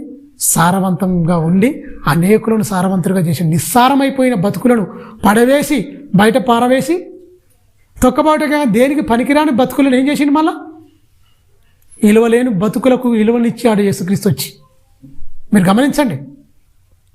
ఎన్నో మూలకాలు వెళ్ళిపోయి భూమిని మొత్తం ఏమైపోయింది? కాలుష్యం బారిలో పడ్డాయి. మొత్తం ఫ్లోరైడ్లో బారి పడిపోతున్నాయి. మొత్తం నాశనం అయిపోతుంది భూమి మొత్తం. పంటలు కూడా ఇదైపోతున్నాయి మొత్తం, మొలవకుండా, సారమైన పంటలు లేకుండా. మీరు గమనించండి. ఇటు మనం పోతుంటే ఇటు అన్ని మూసి నీళ్ళు వెళ్ళిపోతుంటాయి, అక్కడనే పంటలు పండిస్తుంటారు. ఆ బియ్యం తిన్నా కూడా రోగాలు తెలుసా? ఆ నీళ్ళని మోటార్ పెట్టుకొని ఆ నీళ్ళే ఇట్లా వేసుకుంటారు. మనం ఇట్లా వెళ్తాం కదా కబాడిపల్లికి నుంచి డైరెక్ట్ మనం వెళ్ళిపోతుంటే, కబాడిపల్లి అంటున్నా, ఇక్కడ గట్కాశ్రీరం, గట్కేసారి గౌరెల్లి, పుల్లేపల్లి ఇటు వెళ్తుంటే మధ్యన అక్కడ పోతుంటే పెద్ద మూసి ఉంటుంది. మీరు గమనించాలి. అక్కడ మొత్తం పంటలు వేస్తుంటారు. అయ్యే నీళ్ళు మోటార్ పెట్టి అయ్యే చేస్తుంటారు. దానివల్ల ఎంత ప్రమాదం. అందుకని ఇన్ని హాస్పిటల్, ఇన్ని రోగాలు లేవు కదా. ఎందుకు వచ్చినాయి ఇన్ని రోగాలు మనిషికి? ఎందుకు వచ్చినాయి ఇన్ని హాస్పిటల్? కంటి చూపేలే, కంటి అద్దాలు ఎవరు పెట్టుకోకపోయేది అప్పుడు. ఇప్పుడు చిన్నపిల్లలు కూడా అద్దాలు ఎందుకు వస్తున్నాయి? మీరు గమనించండి. అసలు హాస్పిటల్ ఏదో ఒకటి ఉండే, అందులో ఒక ఆర్ఎంపీ డాక్టర్ ఉంటే ఊళ్ళో సరిపోయేది ఉండే. పెద్ద హాస్పిటల్ తగిన రోగాలు అనేది తక్కువ. కానీ ఇప్పుడు చూడండి, అభివృద్ధి ముసుగులో మానవ జీవితానికి మనగడ అనేది భూమి మీద కష్టమైపోతున్న దినాల్లో ఉంటున్నాం మనం. ఎందుకు మీరు గమనించండి. నువ్వు ఎలా చేసినా కూడా మనం ఆపలేము జరిగేటట్టు. కానీ చనిపోతున్న బ్రతికి మీద, చనిపోతున్న చావు అంచుల్లో ఉన్న మనుషులు నువ్వేం చేయాలి కన్నా ఈ తెలుసుకున్న సత్యాన్ని మన ఆత్మను నరకం నుంచి తప్పించాలనే గొప్ప అవకాశం ఉంది. అందుకనే మొన్న మాట్లాడేటప్పుడు తమ్ముడు పవన్ నేను మాట్లాడుకునేటప్పుడు ఈ 2025లో ఖచ్చితంగా మనం ఏం చేయాలంటే నెలకోసారన్నా మనం కంపల్సరీ ఒక్కరోజు వండే సెమినార్ పెట్టాలన్న కంపల్సరీ. అంటే సాయంత్రం పూట ఆదివారమే తీసుకొని ఖచ్చితంగా ఎట్లాగో కుర్చీలు ఉన్నాయి, బల్లాలు ఉన్నాయి, ప్రతిదీ ఉన్నాయి మన దగ్గర. కంపల్సరీ మంచి మంచి అంశాలు ఒక సండే, నెలలో ఒక సండే సాయంత్రం పూట అందరికీ మంచి మంచి అంశాలు వేసి పాంప్లెట్లు ఇచ్చేసి సంఘాల్లో ఖచ్చితంగా ఇస్తే బాగుంటుంది. సువార్త ఎక్కడ వెళ్ళిపోతున్నారు వస్తున్నారు, కానీ మనిషి జన్మ పరమార్థం అవ్వట్లేదు. ఎందుకంటే కాలచక్రం గిరిన తిరిగిపోతుంది. ఎప్పుడు ఎవడు వెళ్ళిపోతుందో తెలియదు. అసలు బైబిల్లో ఉన్న సత్యాల గురించి చెప్పట్లేదు. నేను ఆ సత్యాల ప్రకారం బతకట్లేదు. ఏదో వెళ్ళిపోతున్నారంటే వెళ్ళిపోతున్నారు అంతే. మరణం తర్వాత మనిషి ఏమవుతాడు, మనిషికి మరణమే ముగింప, మనిషి కారణం జన్ముడా, అనేకమైన అంశాలు ఉన్నాయి. దాన్ని ఎలా ఏ కొత్త కోణంలో చెప్పాలి? అసలు కట్టె మిగిలించిన కన్నీటి కాదా ఏంటి? కట్టె నిన్ను ఏం చేస్తుంది? మోసం చేస్తుంది. నీ శరీరమే నీకు శత్రువు. ఓ మనిషి నీవెవరు అనేది చాలా ఉన్నాయి అంశాలు. ఇవన్నీ సమాజానికి అవసరం. ఎందుకంటే మరణం మీదనే భయపడతారు ప్రతి ఒక్కడు. ఎందుకంటే సమాజానికి కావాలి. ఇది మతంగా బోధిస్తే కూడా మారడండి. ఇది ఒక మార్గంగా బోధించాలి. అవసరమైనట్టుగా నువ్వు పుట్టిందెందుకు, నీ జన్మ ఎందుకు, అసలు మనిషి జన్మ నీవు ఎందుకు, మనిషి జన్మ ఎందుకు అనేది అసలు దాని మీద చాలా ఉన్నతంగా ఉంటుంది పాఠం. ఎందుకు పుట్టావు అసలు? నీ తల్లిదండ్రులు అనుకుంటే పుట్టలే, నువ్వు దేవుని సంకల్పంలో నువ్వు పుట్టినవాడు. ఎందుకంటే సంవత్సరానికి ఎన్నండి? 12 నెలలు. నెలకు ఒక రోజు మనం పెట్టుకున్నాం అనుకోండి, సంవత్సరం పెద్ద మీటింగ్లు పెట్టుకున్న పని లేదు. ఎందుకంటే ఇవే వెళ్ళిపోతూనే ఉంటాయి. ఇవే అంశాలు బొచ్చడి వెళ్ళిపోతుంటాయి. మీరు గమనించండి. ఎవరో రావాలి, ఎవరో చెప్పాలని అవసరమే లేదు. వాక్యానుసారంగా బతుకున్నోడు చాలామంది వాక్యం చెప్పారు. అలాంటి వాళ్ళు మనకు అవసరం లేదు. వాక్యానుసారం ఖచ్చితంగా బతుకుతూ మాదిరిగా ఉంటూ ఖచ్చితంగా వాక్యం చెప్తే దేవుడు సంతోషపడతాడు. నువ్వు గొప్పగా బతికి నీ బతుకగా చెత్తగా ఉంటే ఓడికి అవసరం, ఎవడు మారుతాడు నిన్ను బట్టి. అందు గురించి బతికితోడు పరిశుద్ధంగా బతకాలి, చెప్పేటోడు కూడా పరిశుద్ధంగా బతికి చెప్పాలి. అందువల్ల ఖచ్చితంగా సారం కలిగి ఉండాలి. ఎందుకంటే తనలో తాను సారం కలిగి ఉండాలని చెప్తుంది చూడండి. మళ్ళీ చదివినాడు 49 మార్కు. మీలో మీరు ఉప్పు సారం ఉండాలంటండి. మీలో మీరు ఉప్పు సారం గలవారై ఉండి ఒకరితో ఒకరు సమాధానముగా. మీరు గమనించండి. సారం కలిగి ఉంటే నీకు సమాధానం ఉంటుంది. సారం కోల్పోతేనే వివాదం రేగిపోతుంది, తెలుసా? మీరు ఒకరితో ఒకరు సమాధానంగా ఉండండి అంటే సారం కలిగి ఉండాలి. వివాదం రేగిపోతుంటే మీకు ఇదే బండ గుర్తు. వివాదం రేగుతుందని మీకు ఇదే, వీళ్ళలో సారం లేదు, అందుకనే వివాదం వస్తుంది. మీరు గమనించండి. కుటుంబంలో కూడా సమాధానం లేదంటే ఏం కోల్పోయినట్టు చెప్పాలి. వ్యక్తుల మధ్య దేవుని బిడ్డలే ఎందుకు గొడవలు ఎందుకు అవుతున్నాయి? ఎందుకు మనం తగ్గించుకోలేకపోతున్నాం, ప్రేమించుకోలేకపోతున్నాం? అది ఇంట్లో అయినా బయట అయినా ఎవరైనా అండి. ఇవాళ చచ్చిపోతే రేపు 2 అంటారండి. దాన్ని తీసుకుపోతామా? ఇవాళ చనిపోతే రేపు 2 అంటాం, ఎల్లుండి 3 అంటాం, తర్వాత ఏదో అంటాం, అయిపోద్ది, మర్చిపోతారు. ఏమన్నా తీసుకుపోతామా చెప్పండి? ఎన్ని రోజులు పోతామండి? మీరు గమనించండి. మీలో మీరు ఉప్పు సారం గలవారయ్యే ఉండాలి అంటుండు ఖచ్చితంగా. సహించాలి అంటుండు, భరించాలి అంటుండు ఖచ్చితంగా. సమాధానం కలిగి ఉండాలి. ఈ సమాధానం లేకుండా వివాదంతో రెచ్చిపోతున్నారు మొత్తం అంటే నీలో సారం లేదని అర్థం. మీరు గమనించండి. ప్రతి వానితో సారం కలిగి ఉండాలంటే సమాధానంగా ఉండాలంటుండు ఖచ్చితంగా. నీలో ఈ వాక్యం పనిచేస్తే నువ్వు సమాధానంగా ఉంటావు. నువ్వు వివాదానికి రేగుతున్నావు అంటే నువ్వు సారం కోల్పోయినట్టు. ఈ వాక్యం నీలో పనిచేస్తలేదని అర్థం. ఉప్పు బయట పారవేసి సారం కోల్పోతే ఉప్పుని ఏమంటుండు? అది బయట పారవేయబడి మనుషులు తొక్కపడలే, కానీ మరి దేనికి పనికిరాదు. వాక్యం నీలో పనిచేయకపోతే నువ్వు ఎక్కడికి వెళ్తావు చెప్పు? నేను ఎక్కడికి వెళ్తే చెప్పు? నాలోనే ఈ సారవంతమైన దేవుని మాటలు పనిచేయకపోతే ఎందుకు చెప్పండి? మీరు గమనించండి. మందిరానికి వస్తే ఇప్పుడు స్కూళ్ళల్లో పిల్లలను చదివిపిస్తారండి, వేస్తుంటారు మొత్తం. ఎప్పుడు నర్సరీలో ఉండాలనుకుంటారా? Nursery, LKG, UKG, first class, second class, సంవత్సరం క్లాస్ బై క్లాస్ పెరగాలనుకుంటారు తప్ప, ప్రయోజకుడు కావాలనుకుంటారు తప్ప, ఎక్కడేసింది అక్కడే ఉండాలనుకుంటారా? అనుకోరు కదా ఖచ్చితంగా. లోక విద్యలను గొప్పగా ఆలోచించి గొప్ప అంటే ఎంత మంచి స్కూళ్ళు ఉన్నాయని దాని మీద బాగా ఆలోచించి అందులో వేస్తేందుకు మనం వెళ్ళిపోతుంటాం. మీరు గమనించండి, ఎక్కడ సత్యవాక్యం ప్రకటింపబడుతుంది, ఎక్కడ సారవంతంగా జీవిస్తున్నారు, ఎక్కడ మంచిగా వాక్యంతో ఉంటున్నారు, బతుకుతున్నారని ఆలోచన ఉందా? మీరు గమనించండి. సారం కోల్పోయిన పరిస్థితులు ఇదే. తనలో తాను సారం కలిగి ఉండాలి. ఒకరినొకడు ఖచ్చితంగా ఏం చేయాలి? సహించాలి. సారం ఉన్నవాడు సహిస్తాడు, సారం లేనివాడు సహించలేడు, భరించలేడు, తట్టుకోలేడు, ఒప్పుకోలేడు అసలే. అందుకనే యేసుక్రీస్తు ఇన్ని చెప్పినా కూడా ప్రాణం పెట్టి కొని మీరు ఉప్పై ఉన్నారు, లోకానికి వెలుగై ఉన్నారు అని ఎన్నిసార్లు చెప్పినా మళ్ళీ చీకటి వస్తే ఎలా చెప్పండి? దుష్టుడు చేసిందండి. నువ్వు ఇదానా? యేసుక్రీస్తు శరీరం తింటావా? యేసుక్రీస్తు రక్తం దాగి యేసుక్రీస్తు శరీరం తిని నువ్వు సారవంతంగా బతవా? నాకు దక్కని లోకం నీకెందుకు? పగబట్టి నీ యొద్దకు దిగి వచ్చిండాడు. వచ్చేం చేసిండు కదా? నీలో సారం లేకుండా నిస్సారంగా మార్చేసిండు నీ బతుకును మొత్తం. నిస్సారం అయితే ఏమైపోద్ది? తొక్కబావుటకి కానీ మరి దేనికి పనికిరాదు. మరి నువ్వు పరలోకానికి చేరకుండా ఉండాలంటే ఏమై ఉండాలి? నిస్సారమై ఉండాలి. సారవంతులు, సమాధానపరిచేవాళ్ళు దేవుని కుమారులు, సారం కలిగి ఉన్నవారు పరలోకానికి యోగ్యులు. నిస్సారమైపోతే, ఎందుకంటే ప్రతిదీ మన బ్రతుకు పాఠం అండి. ఎక్కడికి వెళ్ళినా కూడా ఇక్కడికి వచ్చేది ఎన్నో దేవాలయాలు కట్టుకుంటారు కదండి. ఎన్నో దేవాలయాలు ఉన్నాయి. ముస్లిమ్స్కు మసీదులు ఉన్నాయి, హిందువులకు హిందూ దేవాలయాలు కట్టుకున్నారు మొత్తం. క్రైస్తవులకు మందిరాలు నిర్మించుకోరు. మందిరాలు గొప్పగా వెలిగిపోతున్నాయి తప్ప ఆ మందిరంలోకి వెళ్ళే మనిషి వెలిగిపోతుండే. డిసెంబర్ వచ్చిందనుకోండి, అబ్బా లైట్లు, డెకరేషన్లు మొత్తం విలజిల్లిపోతాయి, మొత్తం జిగేలిపోతాయి. మొత్తం బట్టలతోని, పిండి వంటలతోని కలకలలాడిపోతుంటాయి. మొత్తం ఆనందంగా, సంతోషంగా మందిరాలు మస్తుగా అలంకరింపబడుతున్నాయి. మరి నువ్వే మందిరం అని నీకు ఎప్పుడు తెలియాలి? నువ్వే కదా జీవం గల దేవుని మందిరము. నిన్ను చూసి ఆనందపడతావు తప్ప మందిరాన్ని చూసి దేవుడు ఆనందపడతాడా? మందిరాన్ని శృంగారిస్తున్న నువ్వు నీ బ్రతుకును నువ్వు ఎందుకు శృంగారించలేకపోతున్నావు? అసలు ఎందుకు చెప్పలేకపోతున్నారు వీళ్ళు? చెప్పేటోళ్ళు కూడా చెప్పేటోళ్ళు చెప్తున్నారండి, నువ్వే మందిరాన్ని, నువ్వే దేవునికి ఆలయము, అసలు ఇది కాదు, అసలు అది నిర్జీవమైంది, దేవుడు సజీవమైన మందిరం నిలుస్తాడు, అసలు మనం దేవుని ఆలయాలం అని ఎంతమంది చెప్తున్నారండి? ఎంతమంది చెప్తున్నారు? మీరు గమనించండి. జీవం గల దేవుని ఆలయంలో ఎలా ప్రవర్తించాలని చెప్తున్నారు చూడండి. తిమోతికి రాసిన మొదటి పత్రిక 3వ అధ్యాయం 15వ వచనం. అసలు ఎలా ప్రవర్తించాలో, ఎలా ఉండాలో తెలియదట అసలు. అది సత్యానికి స్తంభంగా ఉండాలంటుండు. మీరు ఉప్పు సారమై ఉండాలంటుండు. మీ మాటలు, ప్రవర్తన మొత్తం పర్ఫెక్ట్గా ఉండాలంటుండండి. అయినను నేను ఆలస్యం చేసిన ఎడల దేవుని మందిరంలో ఏమంటాడు? తిమోతికి చెప్తుండు, బిడ్డా నేను ఒక ఆలస్యం చేసిన ఎడల జనులు ఎలా ప్రవర్తించాలో నీకు చెప్తున్నా, నువ్వు చాలా జాగ్రత్తగా వినని పత్రిక ద్వారా రాసి పంపిస్తున్న పత్రిక. దేవుని మందిరంలో అనగా జీవము గల దేవుని సంఘము. ఏది జీవము గల దేవుని సంఘం అంటే ఈ 4 గోడలు కాదు. నువ్వు సంఘానివి, నేను సంఘాన్ని, నువ్వు మందిరాన్ని, నేను మందిరాన్ని, అంతే తప్ప ఈ 4 గోడలు నిర్జీవమైన దాంట్లో దేవుడు ఉండడు. మనం అందరం కూడుకొని ఒక చోట కూడుకొని ఆయన రాయించిన మాటలు మనం చదువుకొని గొప్పగా బతకడానికి, ఆలయాలుగా మారడానికి, మందిరాలుగా మారడానికి, పరిశుద్ధాత్మకు నిలయాలుగా మారడానికి.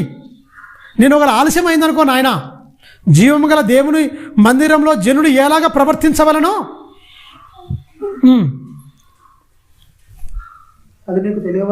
అది నీకు తెలియవలనని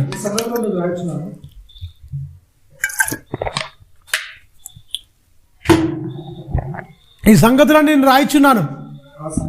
ఆ సంఘము సత్యమునకు స్తంభమును ఆధారమునై ఉన్నది. చూడండి, సత్యానికి ఏముందట?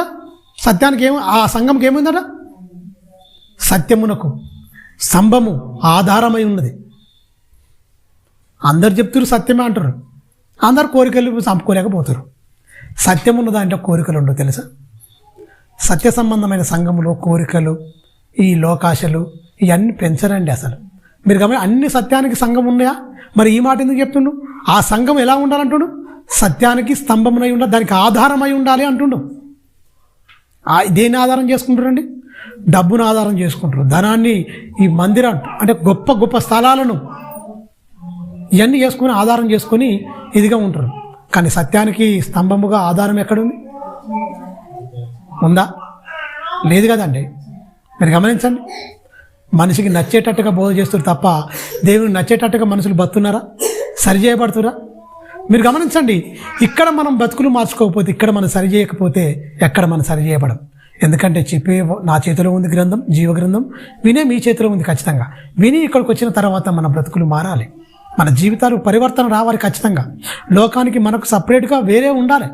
వీళ్ళు దేవుని నమ్మిన బిడ్డలు, వీళ్ళు ఏం చేయరు, లోక మర్యాదను లోక క్రమాన్ని వీళ్ళు అనుసరించరు. వీళ్ళ జీవితాలు వేరు, వీళ్ళ మాట వేరు, వీళ్ళ ప్రేమ, వీళ్ళ ప్రవర్తన, వీళ్ళ జీవితాలే సపరేటు. వీళ్ళలో కులం ఉండదు, మతం ఉండదు, వీళ్ళ వర్గభేదం ఉండదు. ఈ సంఘము సత్యానికి ఆధారం అని తప్ప కులానికి ఆధారం అని చెప్పిండా? ఉందా? వీళ్ళు కూడా కులాలు అంటున్నారంటే మీరు గమనించండి. ఎవరికైనా యాక్సిడెంట్ అయింది, ఎవరికైనా యాక్సిడెంట్ అయింది, రక్తం ఇవ్వాలి. నా కులపోని రక్తం ఎక్కిరంటారా? ఎక్కేమంటారా? మీరు గమనించండి. మొన్న ఒక సందర్భం చెప్పిండు. ఒక వాళ్ళ ఇంటి దగ్గర ఒక పెద్ద ఆయనకు వ్యవసాయం ఉంది, ఒక 100 ఎకరాలు ఉంది. 2 కొడుకులు ఆయనకు, 2 కొడుకులు, 100 ఎకరాలు. ఆసామి, ఆంధ్రలోనే ఉన్నాడు ఆయన.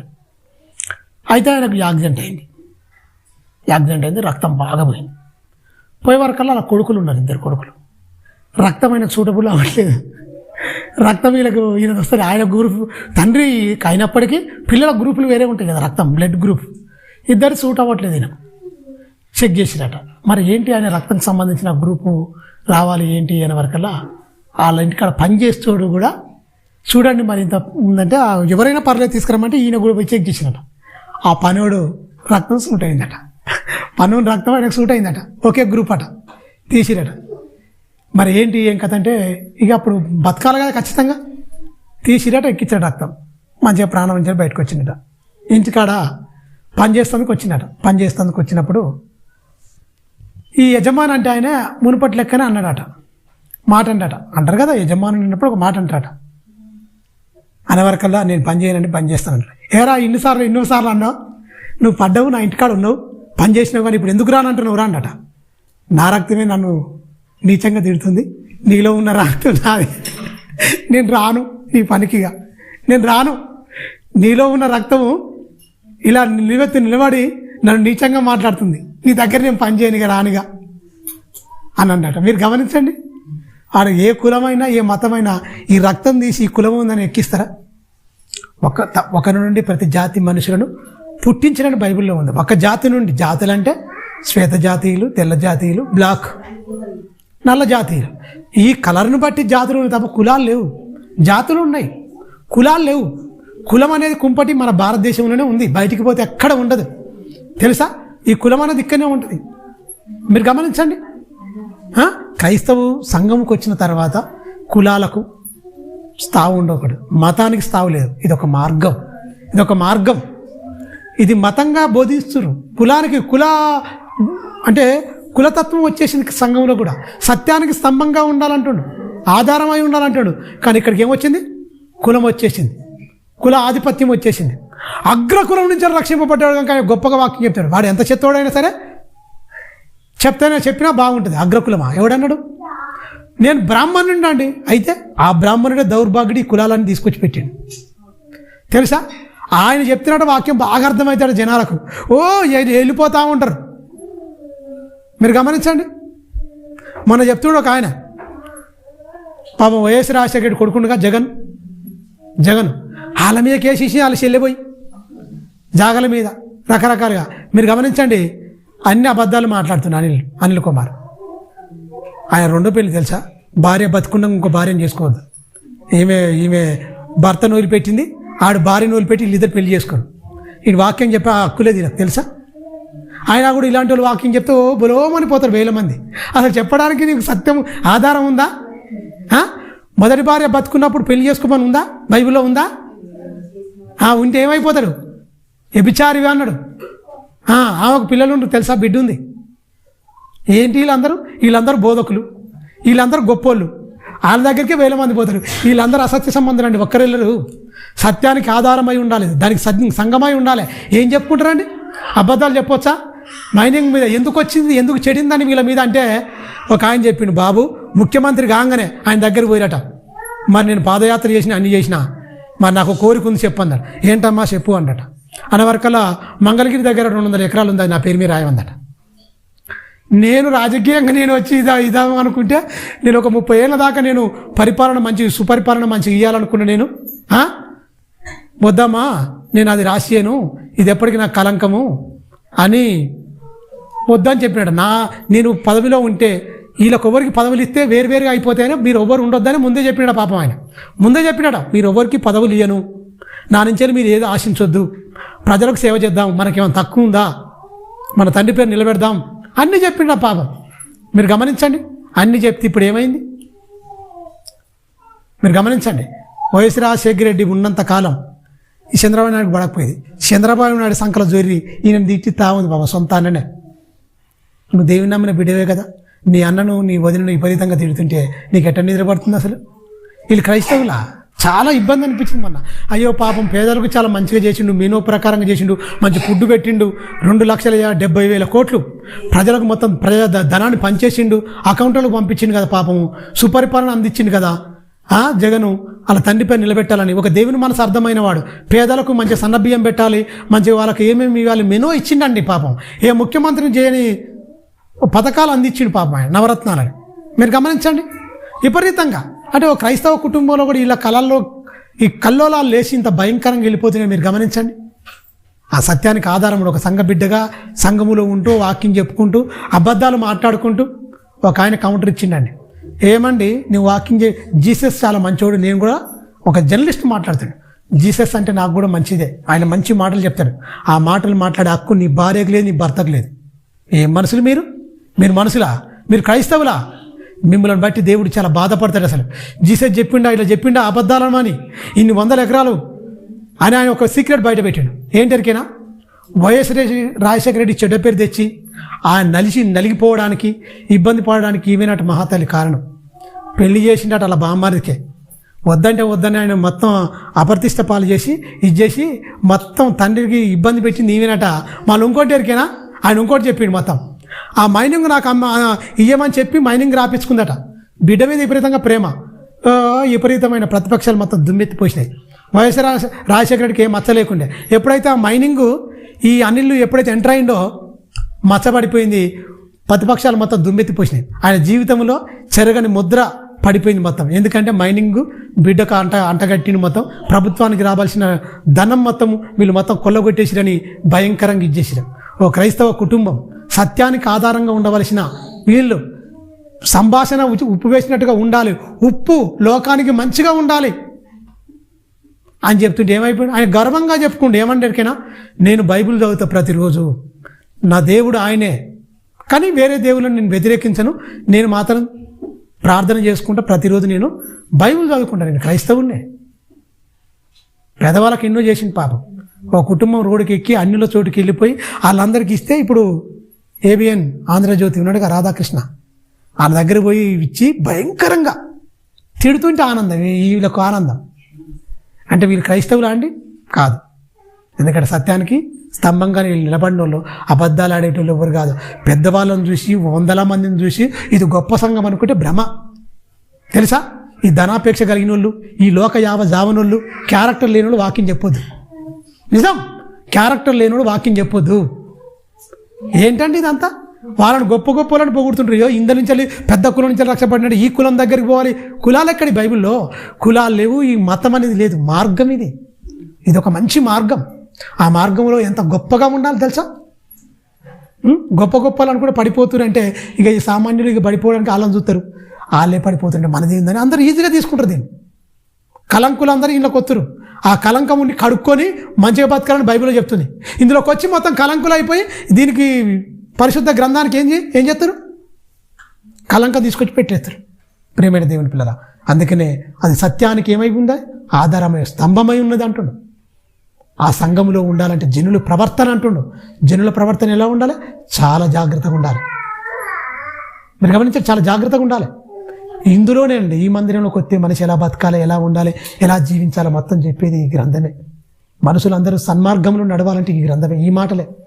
ఈ మాటలు చెప్పినా కూడా మనిషి మారకుండా ఇంకా లోక సంబంధమైనవన్నిటి తీసుకొచ్చి లోక సంబంధంగా బతికితే ఎవరు వెళ్ళరు పరలోకం. ఎంతకాలం అండి? ఏది ఉన్నా అన్నిటి వదిలేసి వెళ్ళిపోవాలి. తెలుసా? అన్నిటిని వదిలేసి వెళ్ళిపోవాలి.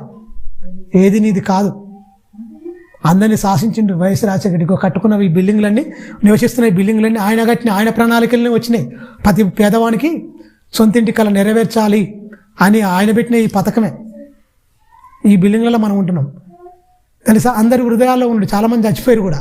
కానీ ఆయన ఎలా చేతులతో ముట్టుకోకుండా ఆ పావురాల గుట్టకాడ, నల్లమల్ల అడవిలో పావురాల గుట్టకాడ ఏమైపోయింది? హెలికాప్టర్ మొత్తం పేలిపోయి మాంసపు ముద్దగా మారిపోయింది.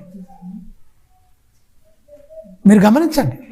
మహామహానీయులు అనుకుని యమాయమీలు అనుకున్న వాళ్ళు ఈ లోకంలో ఏది కాదు, వాళ్ళకంటే ఇది కాదు. ఎందుకంటే మనం భక్తిగా మనం బ్రతికి మహాలోకం వెళ్ళాలి. ఎందుకు ఈ కోరికలు? మీరు గమనించండి.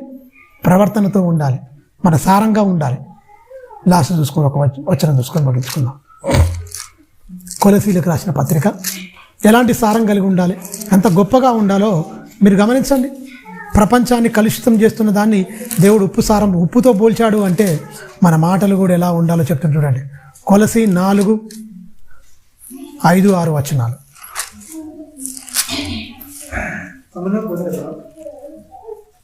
ఏమంటుండు? సమయమును పోనీయక సద్వినియోగం చేసుకొనొచ్చు ఆ సంఘము వెలుపటి వారి ఎడల ఏం చేస్తుండంటు? జ్ఞానము కలిగి నడుచుకోవాలి. సంఘం వెలపాలంటే ఏంటండి? సమయం పోనీయొద్దండు. సమయం పోనీయక సంఘం వెలుపటి వారి ఎడల జ్ఞానం కలిగి నడుచుకో. అంటే దేవుని తెలియని వాళ్ళు. సంఘం లోపడి వాళ్ళు ఎవరు? దేవుని నమ్ముకున్న వాళ్ళు, క్రీస్తు శరీరాన్ని తిని క్రీస్తు రక్తాన్ని త్రాగి శరీరాన్ని తినేవాళ్ళు, ఆయనను సొంత రక్షకుడుగా ఒప్పుకున్న వాళ్ళు సంఘం లోపలి వాళ్ళు. సంఘం వెలుపటి వాళ్ళు ఎవరికైనా అసలు క్రీస్తు అంటే తెలియని వాళ్ళు. వెలుపటి వారి ఎడలు ఏం చేయాలట? జ్ఞానం కలిగి నడుచుకోవాలి. మరి నిజంగా నడుచుకుంటున్నాం మనం? సమయం లేదండి. సమయం లేదు. సమయం పోనీయక బాబు, సమయం అసలు నీకు లేదు. సమయం పోనీయక సంఘం వెలుపరి వాడి వెడల సంఘము వెలుపరి వాడి ఎడల ఏం చేయాలట? జ్ఞానం కలిగి నడుచుకొనొచ్చు. అలా నడుచుకుంటూ ఏంటంటే ప్రతి వారికి నీ మాటల్లో తప్పు ఉండొద్దు. నువ్వు తప్పుడు వ్యక్తిగా నువ్వు మాట్లాడకూడదు. ఎవడు నీ దగ్గరకు వచ్చి నిలబడి నువ్వు మాట్లాడి తప్పని ఎవడు అనకూడదు. అదే సారం, అదే జ్ఞానం. నువ్వు క్రైస్తవుడివి, ఎవడో వచ్చి అన్యుడు చేయి నువ్వు మాట్లాడి తప్పు అంటే మన పని అయిపోయినట్టే, ఇక సారం కోల్పోయినట్టు. అది మీరు తెలుసుకున్నట్టుకై మీ సంభాషణ ఉప్పు వేసినట్లు ఎల్లప్పుడా అప్పుడప్పుడా మనది అప్పుడప్పుడే ఉంటాం. అప్పుడప్పుడు ఉంటే కుదరదు. ఎల్లప్పుడు ప్రభునందు ఆనందించుడి. మరలా చెప్తున్నా, ఎల్లప్పుడు ఆనందించుడి. ఇది కూడా ఏమంటున్నాడు కదా? ఎల్లప్పుడు ఏమంటాడు?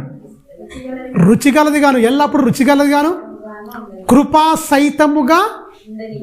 కృప అంటే ఏంటి? కృప అంటే ఏంటండి? ఇవ్వడం. కృప అంటే ఇవ్వడం. సైతముగా నువ్వు ఇచ్చేవానిగానే ఉండాలి. నీ మాటల ద్వారా అనేకులను బ్రతికించాలి. కృపా సైతంగా ఉండాలి. ఎల్లప్పుడూ కృప అంటే ఇవ్వడం, దానికి సైతంగా అంటే ఎప్పటికీ నీ జీవితంలో అదే ఉండాలి. సారం కోల్పోకూడదు. కృపా సైతంగా ఉండాలి అంటుండు. ఎల్లప్పుడూ సారం కోల్పోతే, నిస్సారం అయిపోతే మీరు గమనించండి. 3 వంతుల నీళ్ళు పెట్టిండి. ఎందుకు పెట్టిండి అడిగినా? ఈ భయంకరమైన మొత్తం పొల్యూట్ చేస్తారని తెలుసు దేవునికి. అందుకనే భూత వర్తమాన భవిష్యత్ కాలం తెలిసిన తండ్రి మొత్తం నీవు అంతా ఉప్పు పెట్టేసింది. మొత్తం ఎన్ని పోయి అందులో కలిసినా కూడా ఏం కాదు, కుళ్ళు వాసన రాదు. తెలుసా? మొత్తం అంతా తినేస్తుంది. అంతా బ్యాక్టీరియా మొత్తం పోతే దానిలో ఏమి ఉండదు. ఉప్పిసం భయంకరంగా ఉంటుంది. తెలుసా? ఏముండనివ్వదు. కానీ అందులో మీరు గమనించండి, అందులో ఉన్న ఉప్పు చేపలు మాత్రం ఉప్పు కాదు. పాపం లోకంలో ఉన్నా మనం పాపం లోకంలో ఉండగా పాపం చేస్తున్నాం అంటే సిగ్గుచేటు. ఎందుకంటే చేపను చూసి మనం సిగ్గు తెచ్చుకోవాలి. ఎందుకంటే ఆ సముద్రం ఉన్న చేపకు ఉప్పు ఉండదు. ఉప్పు చేప అంటే దాన్ని చంపి దాన్ని కోసి ఉప్పు అంటించిన తర్వాత ఉప్పు చేపగా మారుతుంది. కానీ ఆ ఉప్పులో ఉన్నప్పటికీ ఉప్పు చేపగా ఉండదు. అది తనలోని రానేది, ఉప్పు చేపగానే ఉంటుంది. పాపంలో నువ్వు ఉన్నప్పటికీ, పాపలోకంలో నువ్వు ఉన్నప్పటికీ పాపం నీలోకి తెచ్చుకోకుండా ఉండాలి. చెడుతనం నీలోకి తెచ్చుకోకుండా ఉండాలి. ఆ చెడుతనం నీలోకి ఉండాలంటే ఏముండాలి? నువ్వు ఉప్పై ఉండాలి. ఉప్పై ఉండాలి. మొత్తం ఉప్పులోనికి ఏదైనా వస్తే ఏమైపోతుంది? మరి నీలో ఉప్పు, వాక్యం అనేది ఉప్పు నీలో పనిచేస్తే నీలోకి చెడ్డది వస్తుందా? శుద్ధి అయిపోద్ది. ఆ చెడ్డ దాగుందంటే నీలో ఉప్పు లేనంటే అర్థం. అంతేనా? పచ్చళ్ళలో ఉప్పు వేయకపోతే పచ్చడి పెట్టుకుంటే ఏమైపోద్ది? బూజు వచ్చినట్టు. దేవుని మాటలు సారవంతమైన నీలో లేకపోతే ఆ కుళ్ళు, ఆ కంపే ఉంటుంది. ఇక ఏమైపోద్ది? బూజు వచ్చి అది పాడైనట్టు మన హృదయం పాడైపోద్ది. తెలుసా? హృదయం పాడైద్దాడ. ఈ మాటలు ఏమైతే దొరికినా లోపలికి వెళ్ళిపోతాయి. తెలుసా? ఆ మాట నాకు చాలా బాగా అనిపిస్తుంది. మన రైతులను తీసుకుపోయి 3rd డిగ్రీ వినియోగించి విపరీతమైన కొట్టారు అని చెప్పారు. అంటే మనుషులు బెదిరియడానికి, మనుషులు వంచి లేకపోతే లొంగ తీసుకోవడానికి రకరకాలుగా మనుషులు ప్రయత్నం చేస్తారు. కానీ దేవుడు ఏం చేస్తారు? ఎక్కనా ఆయన మాటలే 3rd డిగ్రీ కంటే ఎక్కువ ప్రయోగిస్తారు. తెలుసా? ఆ మాటలు హృదయంలోకి వెళ్ళిపోయి చొచ్చి చెడుతనం అంతా బయటికి వెళ్ళిపోతారు. ఉప్పుతోనే అంటుండే, ఆయన మాటతో కూడా అంటుండు. మీరు గమనించండి. సామెతల గ్రంథం 20వ అధ్యాయం 30 వచ్చిన చూడనా, ఆ ఎట్లా బయటికి వెళ్ళిపోతాయో మీరు గమనించండి. 20-30 ముగించుకుందాం. చూడండి, గాయములు చేయు దెబ్బలు ఎక్కడ దొస్తాయటండి? ఇదంతా గాయములు, రేపు దెబ్బలు హృదయ అంతరంగములోకి చొచ్చి చెడుతనం అంతా పిండేస్తుంది. మొత్తం బయటికి వెళ్ళిపోద్ది. లోపల ఉప్పు ఉంటుంది కదా, ఈ మాటలు ఏమైపోద్ది? ఉప్పు ఏమైపోద్ది? మొత్తం పిండేస్తుంది. మొత్తం చెడుతనం అంతా తొలగిచ్చిపోతుంది. గాయము, రేపు దెబ్బలు. మీరు గమనించండి. అందుకనే మటన్ తీసుకొచ్చి కొట్టేసిన తర్వాత అంతా ఎర్రగా అయిపోయిన తర్వాత ఉప్పు కలిపి పెట్టండి. అందుకనే చికెన్ పచ్చళ్ళు పెడతారు, మటన్ పచ్చళ్ళు, అన్ని పచ్చళ్ళు వీటి కూడా పెడతారు. మంచిగా నూనెలో ఇది చేసేసి ఉప్పు ఇవన్నీ బాగా, ఉప్పు, కారం, పసుపు ఇవన్నీ బాగా దట్టించేసి నిలువ ఉండేట్టుగా ఈ సంవత్సరమైన ఉంటుందండి. చికెన్ పెట్టండి, పచ్చడి పెట్టండి. మటన్ కూడా పచ్చడి పెడుతున్నారు, ఫిష్ కూడా పచ్చళ్ళు పెడుతున్నారు. ఇవి కూడా పచ్చళ్ళు పెడుతున్నారు. ఊరగాయ కాదు, ఇవి కూడా పచ్చళ్ళు పెడుతున్నారు. మొత్తం ఈ పచ్చళ్ళు ఏమైపోతున్నాయి? మొత్తం అందులో ఉన్నదంతా సంబంధించి ఆ నీసు కూడా మొత్తం వెళ్ళిపోద్దండి. చేపలు విపరీతమైన నీసు ఉంటాయి. అన్నిటికంటే నీచు వాసన విపరీతంగా ఎక్కువ వస్తాయి. ఆ నీచు అంతా పోవాలంటే ఏమండి? ఎంత బాగుంటుందండి? ఉప్పు పడ్డదంటే అయిపోయినట్టే, అంత ఎగిరిపోద్ది. మీరు గమనించండి. మనిషిలో ఉన్న చెడుతనం అంతా వెళ్ళిపోవాలంటే వాక్యం ఏమైతేట దెబ్బలు అంతరంగములకు చుచ్చి చెడుతనం అంతా బయటికి వెళ్ళిపోవాలంటే ఉప్పుతోనంతా బయటికి వెళ్ళిపోద్దండి. ఆయన మాటలు అగ్ని వంటివి అన్నాడు. ఆయన మాటలు సుత్తె వంటివి అన్నాడు. ఆయన మాటలు తేనె వలె మధురంగా ఉంటాయి అన్నాడు. కొవ్వు మెదడు దొరికినట్టు మెదడుతో పోల్చిండు. ఆయన అనేకమైన ఆహారంతో చాలా మంచి మంచి మాటలు పోల్చిండు. ప్రియమైన దేవుని పిల్లరా, ఎందుకంటే నిస్సారం అయిపోకూడదు, సారం కలిగి ఉండాలి. ఒకరితో సమాధానంగా ఉండాలి. నీలో నువ్వు సమాధానంగా ఉంటున్నావు అంటే నీలో వాక్యం పనిచేస్తున్నట్టు. ఆ వాక్యము ఉప్పు సారం అయిపోతే ఏమైందంటే అగ్ని వల్ల అది సారం పొందుతుంది. మనం సారం కోల్పోకుండా నిత్యము సారవంతంగా ఉండడానికి ఏమొచ్చింది? మనలోనికి అగ్ని లాంటి మాటలు మనలోకి వచ్చినాయి. అందుకనే మనం సారం కోల్పోకూడదు. ఎప్పుడు తనలో మీలో మీరు ఏం చేయాలి? సారం కలిగి ఉండాలి. ఖచ్చితంగా ఒకరితో ఒకరు సమాధానముగా ఉండాలి. సారం కలిగి ఉంటేనే సమాధానంగా ఉంటాం. సారం కోల్పోతే సమాధానంగా ఉండము, వేరే అయిపోద్ది. ఇంటిలతో సమాధానంగా ఉండవు, బయటలతో సమాధానంగా ఉండవు. మనం అందరి ఎదుట మనం సమయం నీకు లేదు నాయన. అందరి సంఘం వెలుపటివాడి ఎడల ఏం చేయాలి? జ్ఞానం కలిగి నువ్వు నడుచుకోను, జ్ఞానం కలిగి నడుచుకోవాలి. ఖచ్చితంగా నీకు సమయం లేదు. నిన్ను చూసే ఖచ్చితంగా ప్రపంచం మారాలి. ప్రపంచానికి దిక్చూచి ఎవరంటే క్రైస్తవుడే. తెలుసా? ఒక మంచి మార్గంలో నడిచేవాడు క్రైస్తవుడు. చెడేంటో తెలిసినవాడు క్రైస్తవుడు. చెడుతనాన్ని ఎలా దూరం చేసుకోవాలి తేడా తెలియాలి ఖచ్చితంగా. అమ్మో వీళ్ళు చెడ్డ మాటలు అంటే మేము అంటున్నాం, వాళ్ళు ఎందుకనరు? మనం చెడ్డగా నడుచుకుని వీళ్ళు ఎందుకు నడుచుకోరు? ఆ ప్రత్యేకత, ఆ క్రీస్తులో ఉన్న గుణలక్షణాల తత్వాన్ని మనం చూపెట్టకపోతే మన పరలోకం ఉన్నది. తెలుసా? ఆయన ఉన్న గుణలక్షణాలు ఖచ్చితంగా చూపించాలి. అందుకనే తమ్ముడు కూడా మన అన్నట్టుగా కంపల్సరీ ఈ 2025 నుంచి మనం స్టార్ట్ చేద్దాం. కంపల్సరీ నెలకొకసారి ఓపెన్ మీటింగ్. మనకు చర్చ అవసరం లేదు. ఓపెన్ మీటింగ్లో గ్రౌండ్లో పెట్టేసి ఒక బల్ల వేసుకొని ఖచ్చితంగా చీరలు వేసుకొని పరకాలు వేసుకొని మన కాడికి ఇంక వచ్చే వాళ్ళు అందరి సంఘాల నుంచి ఇన్వైట్ చేసి మనిషి ఏంటి, మనిషి జన్మ ఎందుకు, అనేకమైన సందర్భాలు ఉన్నాయి. ఏదో 2 మాటలు చెప్పుకొని సప్పుకొని వెళ్ళిపోవడం కాదు. గంట రేపు మంచిగా ప్రసంగాలు, మంచి ప్రసంగాలు, అన్ని సంఘాలను వదిలిపెట్టామని మనం జ్ఞానం నేర్చుకొని జ్ఞానంగా బతకండి, మనం పరలోకం వెళ్ళాలి, అది అంతే తప్ప నూతనంగా వచ్చే ఆత్మలు కావాలి. కానీ వేరే సంఘాన్ని వదిలిపెట్టి మన సంఘానికి అవసరం లేదు, అది ఎప్పుడు మనం చెప్పలేదు. అందువల్ల అలాంటి అపోహలు ఉన్నా కూడా నేను సంఘ పాస్టర్లతో కూడా మాట్లాడి ఖచ్చితంగా ఈ 2025 నుంచి వెళ్ళి ఇది ఒక నూతనంగా ప్రతి నెలకొకసారి మనం పెట్టామనుకోండి చాలా ఇదిగా ఉంటుంది, అనేకుల్లో మార్పు వస్తుంది, తట్టినట్టు ఉంటుంది. ఏదో ఒక వారం నాడు ఏదో వింటున్నారు వస్తున్నారు మళ్ళీ ఏదో ఇదిగానే పోతుంది, ఎక్కడేసిన గొంగడ అట్నే ఉంటుంది, మనిషిలో మార్పు లేకుండా పోతుంది. అది కాదు, ఖచ్చితంగా నెలకొకసారి కంపల్సరీ, నెలకొక రోజు, ఒక ఆదివారం రోజు చూసుకోవాలి. నెలలో ఒక ఆదివారం సాయంత్రం పూట చూసుకొని పాంప్లెట్ ఇచ్చి మంచిగా అందరికీ ఇండ్ల దగ్గరికి పోయి పాంప్లెట్ ఇచ్చి అందరు ఇన్వైట్ చేసి అవసరం అనుకుంటే ఏదో పప్పు చారో ఏదో ఒకటి చేసి ఇంత భోజనం పెట్టైనా వచ్చి సాయంత్రం పూట వాక్యం వినిపోయేటట్టుగా చూసుకోవాలి. సండేనే పెట్టుకోవాలి, వేరే వారం అంటే పనులకు వెళ్ళిపోతారు, వారు రారు, ఇబ్బంది అయిపోతుంది. అందువల్ల దాని మీద మనం ప్రార్థన మంచిగా జరగాలని ప్రార్థన చేయండి. అలాగనే వీధి సువార్త కూడా మనం కంపల్సరీ చేయడానికి ప్లాన్ చేద్దాం, వెళ్ళాలి కంపల్సరీ.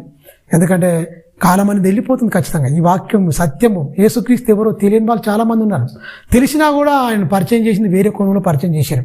అసలు ఆయన ఎందుకు వచ్చాడు, ఎందుకు ఈ మాటలని చెప్పవలసి వచ్చింది, కథ ఏంటనేది ఎవరికి తెలియదు సరిగా. అందువల్ల ఒక బైబిల్లో ఆయన అనుకున్న కోణంలో మనం చెప్పాలి. మనం అనుకున్న కోణంలో చెప్తే కూడా అర్థం కాదు, ఆయన అనుకున్న కోణంలో చెప్తేనే అందరి హృదయాలు కదిలింపబడతాయి. మంచిదండి, తలనుంచుకొని ప్రార్థించుకుందాం. పరిశుద్ధుడా, మహోన్నతుడా, గొప్ప తండ్రి, కొన్ని విషయాలు నీ పిల్లలకు చెప్పాం తండ్రి. 3 వంతుల నీళ్ళు 1 వంతు భూమి ఉంటే తండ్రి, ఆ 3 వంతుల నీళ్ళు ఎందుకు పెట్టారు, నీ జ్ఞానం చేత ఈ ప్రపంచాన్ని ఎలా కలుగజేశారు నాయనా తండ్రి. భూత వర్తమాన భవిష్యత్తు తెలిసిన నా కన్న తండ్రి, రానున్న దినాల్లో ఎలాంటి పొల్యూట్ అయిపోద్దో, ఈ ప్రకృతి మొత్తం ఎలా నాశనం చేస్తారో, మనుషులు వినాశనం వైపు ఎలా పరుగులు తీస్తారని మీకు తెలిసిన తండ్రి. అందుకనే భయంకరమైన ఉప్పుతో 3 వంతుల నీళ్లను మీరు పెట్టారు నాయన. ఆ నీళ్ళలోకి ఎంత మలినాలు వెళ్ళినా, ఎన్ని మూలకాలు మలినాలు వెళ్ళినా అంత శుద్ధి చేస్తుంది మొత్తం నాయన. భూతలాన్ని ప్రతి దినము నూతన పరచునని తండ్రి 104వ కీర్తన మీరు చెప్పిన ప్రకారంగా తండ్రి, భూతలమును ప్రతి దినం నూతన పరుస్తుందని మీరు చెప్పారు. అవును నాయన, ప్రతిదినం మీరు నూతన పరుస్తున్నారు. ఈ అనేకమైన ఇవన్నీ వెళ్ళిపోతున్నా కూడా ఇంకా భూగోళము చక్కగా ఇలా ఉంటుందంటే తండ్రి ఉచితమైన నీ కృప, నీ అనాది సంకల్పం తండ్రి. మరి నీ మాటలు విన్న మేము తండ్రి, మాలో మేము సారం కలిగి సమాధానం కలిగి తండ్రి, సంఘం వెలుపటి వారి ఎడల తండ్రి క్రమముగా తండ్రి, మర్యాదగా జ్ఞానం కలిగి తండ్రి ప్రవర్తించులాగున సహాయం దయచేయమని నిండు మనసుతో వేడుకుంటూ, ఏమైనా లోపాలు తండ్రి మరే వాక్యకు వ్యతిరేకంగా ఉంటే తండ్రి సరి చేసుకునే భాగ్యాన్ని మాకు ఇవ్వండి నాయన. లోపాలు బలహీనతలు ప్రతి మనిషికి ఉంటున్నాయి, కానీ అన్నిటి అధిగమించాలంటే నాయన మహోన్నతుని విద్య ఇగో ఈ తండ్రి ఈ 4 గోడల మధ్యకు వచ్చి మేమందరం తండ్రి నేర్చుకొని నీ జ్ఞానాన్ని అభ్యసించి నేర్చుకుంటూ తండ్రి మాలో ఉన్న లోటుపాట్లన్నింటినీ మీరు సరిచేస్తున్నారు. సూటిగా నేరుగా మాతో మా అందరితో మాట్లాడుతూ చక్కగా తండ్రి నాయన పరలోకానికి యోగ్యులుగా మమ్మల్ని మలుస్తున్న విధానానికి తండ్రి నీకే మహిమ చెల్లిస్తున్నాం తండ్రి. పాత జీవితాన్ని బాప్తిసం ద్వారా సమాధి చేసుకొని నూతనంగా క్రీస్తులో జన్మించి తండ్రి ఉప్పు అగ్ని వల్ల ఎలాగైతే సారం పొందిందో తండ్రి, మేము కూడా తండ్రి వాక్యము ద్వారా సారం పొందుకొని నాయన ముందుకు కొనసాగే భాగ్యాన్ని మాకు దయచేయండి. మమ్మల్ని బలపరచండి, స్థిరపరచండి, సత్యమందు ప్రతిష్ఠించండి. మమ్మలను మా పిల్లలను మా కలిగిన సమస్తము నీ కరుణ హస్తాలకు అప్పగించుకున్నాము.